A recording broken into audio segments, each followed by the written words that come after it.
Street-level individual drug suspect na binata, arestado naman sa may bus operation sa Dasul, Pangasinan. Detalye na balita mula kay Freddy Pajardo, Aris 38. Masantos siya kawasanid siya kamin sa ating mga kababayan dyan sa Pangasinan, Freddy.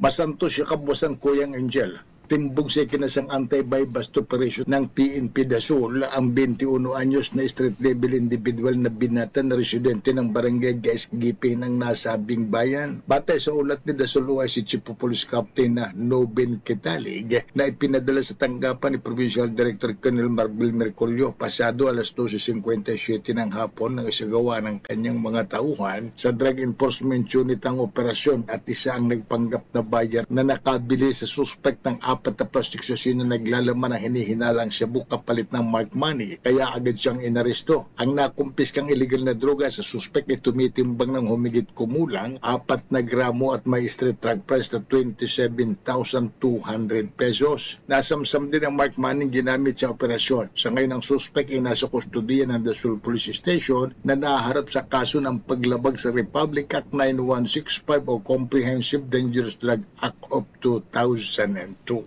Mula sa Action Radio Pangasinan, ito si Freddy Pajardo, Aris 30, tag-uulat para sa DCRH, una sa Pilipinas, una sa Pilipinas. Maraming salamat, Freddy.